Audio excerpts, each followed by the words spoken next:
Hi అండి, welcome to Haritha's మా ఇంటి రుచులు. ఏంటి హరితాస్ మా ఇంటి రుచుల్లోనే అబ్బాయి వాయిస్ వినబడుతుందని అనుకుంటున్నారా? ఏం లేదండి, జస్ట్ కొంచెం చేంజ్ కోసం మాత్రమే ఈ ఎక్స్పెరిమెంట్ చేసినాము. అయితే ఈరోజు మన రెసిపీ ఏంటో చూద్దామా? మరి ఈరోజు రాగి సంగటి మా స్టైల్లో ఎలా చేస్తున్నామో మీకు చూపించాలనుకుంటున్నామండి. అయితే దీనికి ముందుగా కావాల్సిన పదార్థాలు ఏంటో ఇప్పుడు చూసిద్దాం. ముందుగా ఒక కప్ రైస్, ఒక కప్కి 2 కప్పుల సరిపడే రాగి పిండి అండ్ కొంచెం సాల్ట్ మన టేస్ట్కి సరిపడినంత అండి, ఎక్కువ వేసుకోకూడదు. ఎందుకంటే మన రాగి సంగటితోని దానికి సరిపడే ఏదైనా నాన్ వెజ్ కర్రీతో తింటే చాలా టేస్ట్ ఉంటుంది కాబట్టి మనము ఉప్పు అనేది మనకి తగినంత వేసుకుంటే సరిపోతుంది. ఒక స్టీల్ బౌల్ తీసుకొని దాంట్లో మీరు ముందుగా ఒక బౌల్తో రైస్ తీసుకున్నారు కదండి, ఆ రైస్ని వేసుకోండి. మనం ఈ రాగి సంగటికి కోటా బియ్యం అయితే చాలా బాగుంటుందండి, కానీ మనకి ఇప్పుడు అందుబాటులో లేదు కాబట్టి నేను సోనా మసూర్ రైస్ని తీసుకున్నాను. ఇప్పుడు మనం బియ్యంని మంచిగా వాటర్ వేసుకొని కడుక్కోవాలండి.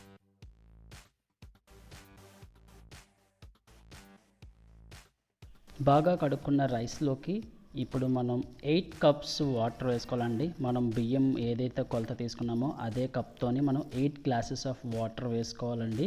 అప్పుడే మనకు అన్నం అనేది బాగా మంచిగా మెత్తగా ఉడకడం జరుగుతుంది.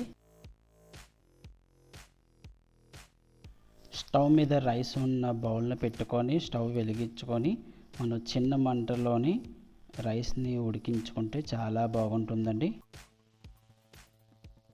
ఇప్పుడు కనుక మీరు రైస్ని చూసినట్లయితే మనకి సగానికి పైగా రైస్ అనేది ఉడకడం జరిగిందండి. ఇప్పుడైతే చూద్దాం రైస్ ఇంకా ఎంతవరకు బాగా ఉడకాలో చూద్దామండి. చూడండి, ఇంకా మనకి కొంచెం పొలక అనేది బియ్యంలో కనబడుతుంది కాబట్టి మరికొంతసేపు మనం బియ్యాన్ని నీళ్ళన్నీ ఇంకిపోయేంత వరకు ఉడికించాలండి. ఇప్పుడు కనుక మీరు చూసినట్లయితే మనం రైస్లోని కొంచెం నీళ్ళ శాతం అనేది తగ్గుతుందండి, అన్నం కూడా చాలా మెత్తగా అవుతుంది. ఇప్పుడు మనకి సరిపడినంత సాల్ట్ వేసుకొని బాగా రైస్ అనేది కలుపుకుంటే మనకి ఆ సాల్ట్ అనేది రైస్ మొత్తం సరిపోతుందండి.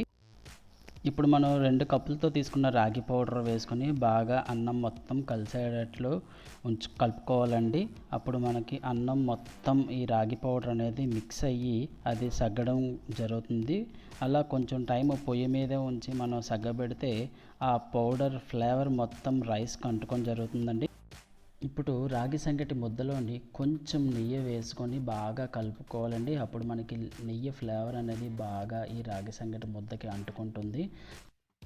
ఇప్పుడు ఈ ముద్దని మనం కొంచెం పెద్ద పెద్ద బాల్స్ లాగా చేసుకొని మనం ఏదైనా ఒక నాన్ వెజ్ కర్రీతోని సర్వ్ చేసుకున్నట్లయితే మనకి చాలా చాలా టేస్టీగా ఉంటుందండి రాగి సంగటి. ఈ రాగి సంగటిని మనం వారానికి ఒక్కసారైనా తీసుకున్నట్లయితే మనకి ఆరోగ్యానికి చాలా చాలా యూస్ఫుల్ ఉంటుందండి. ఈ రాగి సంగటి వల్ల మనకి ఎవరికైతే ఐరన్ అనేది తక్కువగా ఉంటుందో వారి శరీరంలోని ఇది తినడం వల్ల బాగా ఇంప్రూవ్ అవుతుందండి.